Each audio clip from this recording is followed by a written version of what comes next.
Welcome to our deep dive into the heart of Danube region tourism.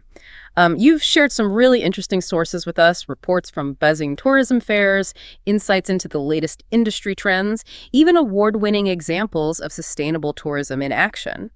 We're also going to take a quick detour to Copenhagen and Malta to see what lessons they offer. Are you ready to uncover some hidden gems and maybe even shift your perspective on travel? Absolutely. What I find fascinating about these sources is the way they blend big-picture trends with real-world, on-the-ground examples.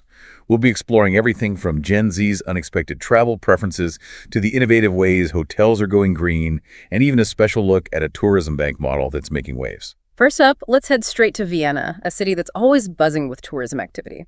I was lucky enough to attend both the Ferien Messe, which is billed as the biggest leisure and tourism fair in Central Europe, and the Austrian Travel Business ATB Fair, a major event for industry professionals. These fairs are crucial for setting the tone and direction for the year ahead. What were your impressions from being on the ground there? Well, the energy was definitely back in full swing. After the pandemic disruptions, you could really feel the excitement of people reconnecting face-to-face. Booths were busy, deals were being made. It felt like a real turning point. That aligns with the cautious optimism reflected in the industry reports we have here. Everyone's eager to move forward, and these events are vital for networking and rebuilding confidence. But it wasn't all smooth sailing. I did notice the absence of some major international players. It made me wonder if the landscape of global tourism promotion is shifting. That's a great observation and definitely something to watch. It suggests a possible recalibration of priorities, perhaps a greater focus on regional collaborations. Now, another major takeaway from Vienna, specifically from the Austrian Hotel Association Congress, was the undeniable rise of Generation Z as a force to be reckoned with. And here's the kicker, apparently only 3% of them use Facebook. It's a stark reminder for hotels that clinging to outdated marketing strategies just won't cut it anymore. They need to adapt to reach this digital-savvy generation where they are. Absolutely. But here's where it gets interesting. Gen Z loves personalized digital experiences, but there's also a surprising resurgence of interest in printed guidebooks and physical maps among them. That apparent paradox speaks volumes, doesn't it? It suggests a deeper yearning for authenticity and tangible connections in a world that's increasingly virtual. Hotels need to strike a balance, offering seamless digital solutions alongside genuine, personalized interactions. Speaking of catering to specific needs, let's shift gears to a really exciting development from Hungary's Tourism Gala, the announcement of a new tourism bank. They're actually modeling it after the Austrian system. That's a promising move. You see, a tourism bank is specifically designed to provide financial support and tailored expertise to businesses within the travel sector. It's like having a financial partner who truly understands the nuances of the industry. So it's not just about loans, it's about having access to specialized guidance and resources that can help businesses thrive, right? Precisely. And the Austrian Tourism Bank has a proven track record of success.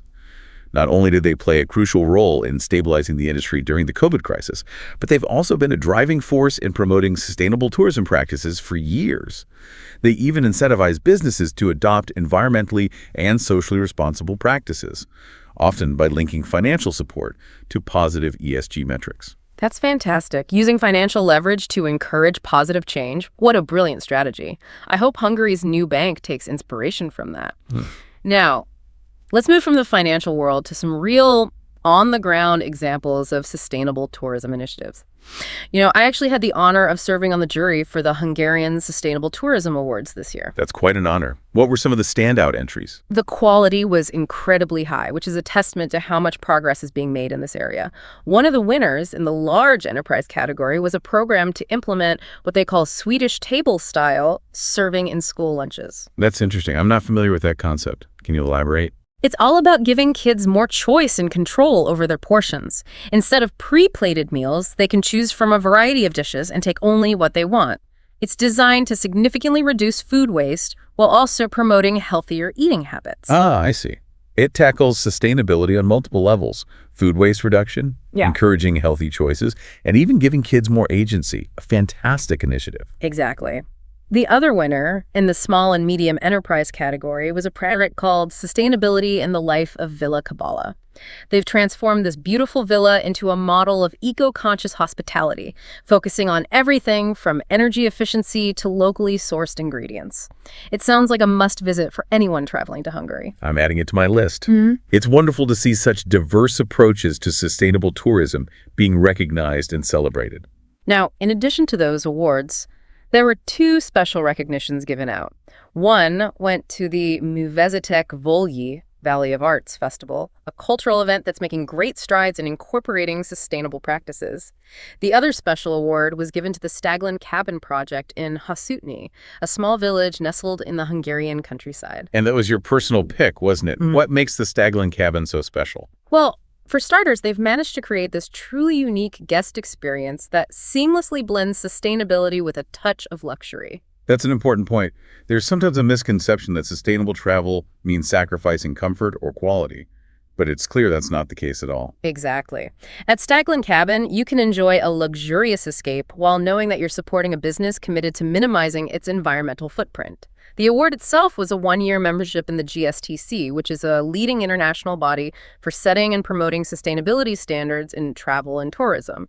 It's a huge opportunity for them to connect with a global network of like-minded businesses and further elevate their practices. And I believe they also won the opportunity to host a webinar for an international audience. You're right. They'll be sharing their insights and best practices with a global audience.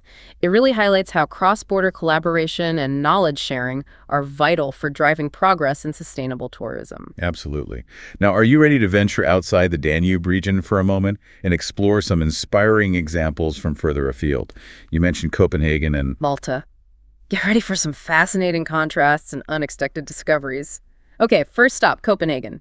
This city is like a living, breathing example of how to weave sustainability into the fabric of urban life. It's truly impressive. Copenhagen consistently ranks as a global leader in sustainable urban development, and it's fascinating to delve into the reasons behind their success. Get this, nearly 70% of hotel rooms in Copenhagen have some form of eco-certification, and a whopping 35% of residents commute by bicycle daily. Those are remarkable statistics. Yeah. It suggests a deep-rooted commitment to sustainability, both from businesses and individuals. It's not just a trend, it's a way of life. And it's not just individual actions. The city itself is designed with sustainability in mind. They have 10 designated swimming areas in the harbor. Imagine that, taking a dip in the heart of a major city. That speaks volumes about their dedication to clean water and responsible waste management. It's a powerful symbol of how urban environments can coexist with nature. They've even gamified sustainability with a program called CopenPay. Tourists earn rewards for making eco-friendly choices, like using public transport or opting for plant-based meals. What a clever way to incentivize sustainable behavior. It taps into the psychology of rewards and encourages visitors to participate in the city's green initiatives. Okay, now let's hop over to Malta. As an island nation, they face some unique sustainability challenges, but they're tackling them head-on with some truly ingenious solutions. Island nations are often at the forefront of climate change impacts, so their innovations are particularly noteworthy. They often have to be more resourceful and adaptable. One hotel I stayed at had an incredible seawater desalination system. They're literally turning seawater into drinking water. Desalination technology is becoming increasingly crucial, especially for regions facing water scarcity. It's amazing to see it being implemented effectively in a hospitality setting. Right, and they have this clever trick in the showers where they mix air into the water stream, reducing water consumption without sacrificing water pressure. It felt luxurious, but also responsible. These seemingly small innovations can make a big difference when scaled up. It's a testament to how design and technology can be harnessed to promote sustainability without compromising the guest experience. Speaking of innovative approaches, I visited a fantastic biofarm in Malta that really impressed me. They grow all their own produce using sustainable practices. And get this, they even have Hungarian-bred deer. Hungarian-bred deer in Malta. That's an unexpected connection. I know, right? It's a small world.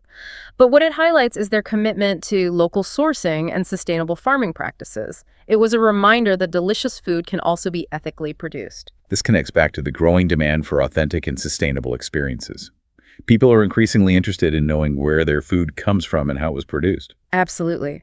And the farm itself had such a serene, almost magical atmosphere. It felt like the perfect escape from the busyness of everyday life. It sounds like it ticked all the boxes. Sustainability, local connection, a unique experience and a sense of tranquility. It really did. And it reinforced the idea that sustainable tourism doesn't have to mean sacrificing comfort or enjoyment. It can actually enhance the entire travel experience. I completely agree. It's about being mindful and intentional with our choices, seeking out experiences that align with our values. So having explored these diverse examples, what does it all mean for our listener? What key takeaways can they apply to their own travel choices? I think a major takeaway is that the future of tourism is evolving, and sustainability is no longer a niche concern. It's becoming an integral part of the travel landscape. We've seen how technology can play a crucial role, whether it's powering hotels with renewable energy, enabling seamless digital interactions, or even helping us make more sustainable choices through gamified apps. But it's not just about technology. It's also about a shift in mindset, both from travelers and the industry itself. We're seeing a growing desire for authentic, responsible travel experiences. People want to connect with local cultures, support businesses that are doing good, and minimize their environmental impact. And what's exciting is that the industry is responding.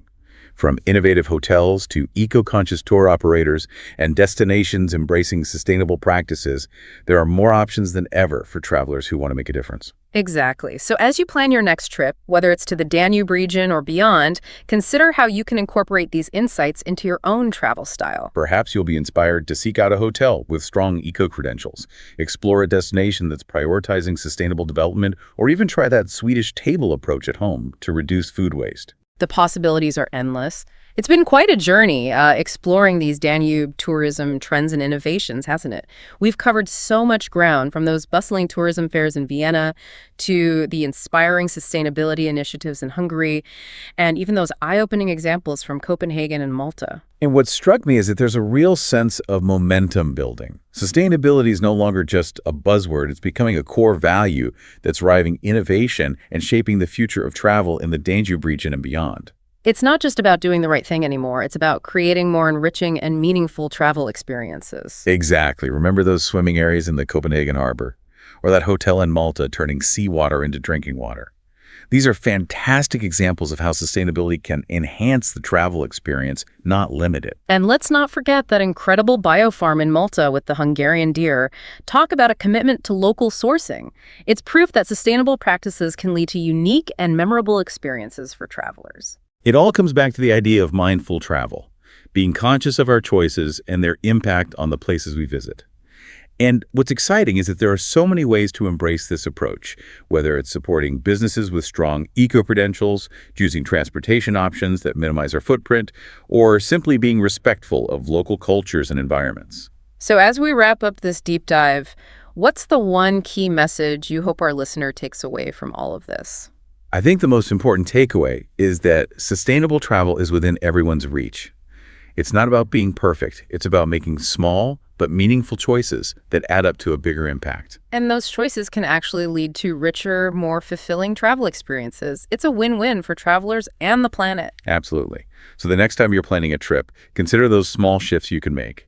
Maybe it's opting for a hotel with a strong sustainability policy, trying out a locally sourced meal, or simply being more mindful of your energy and water usage while traveling. Every little bit counts. And who knows, you might even be inspired to take a dip in the Copenhagen harbor or try mixing air into your shower water at home. Now that would be embracing sustainable innovation.